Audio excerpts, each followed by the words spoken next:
Miss France 2024, Angélique Angarny-Philopon, s'est retrouvée au centre d'une polémique nationale, prouvant une fois de plus qu'être couronnée n'est pas seulement une question de diadème et d'agiter une ceinture, c'est un véritable champ de mine. Le tollé a commencé lorsqu'Angélique, lors d'une apparition sur Sud Radio le 8 janvier, a refusé de prononcer l'expression « Charlie », une déclaration symbolique liée aux attentats de Charlie Hebdo en 2015. Ce seul moment d'hésitation a déclenché un tourbillon de critiques, car, apparemment, la liberté d'expression en France s'accompagne d'un astérisque, mais seulement si nous sommes d'accord avec vous. Les réseaux sociaux ont éclaté dans un concert d'indignation, les utilisateurs qualifiant ces commentaires de « honteux » et l'accusant d'être une Miss France réveillée qui ne représente pas les valeurs du pays. Certains ont demandé qu'elle soit complètement déchue de son titre, car quelle meilleure façon de défendre la liberté d'expression qu'en punissant quelqu'un pour l'utiliser? Même Charlie Hebdo est intervenu, répondant avec son flair satirique caractéristique, et une personnalité politique est intervenue, ajoutant encore de l'huile sur le feu. La réaction a été si intense qu'on pourrait se demander si Angélique avait déclaré la pizza à l'ananas plat national de la France.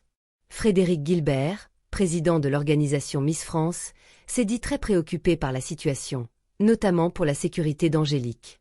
Il a noté que la férocité des réactions négatives était troublante, avertissant que certaines personnes pourraient ne pas comprendre les nuances de l'humour ou de la civilité.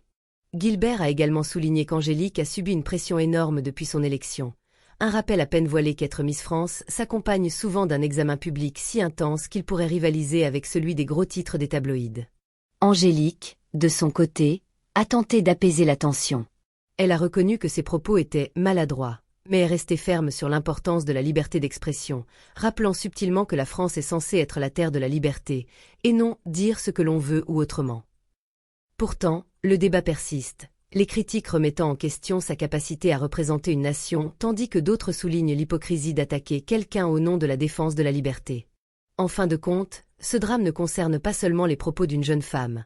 C'est un instantané des défis auxquels la France est confrontée lorsqu'elle navigue dans la liberté d'expression à l'ombre de ses propres tragédies.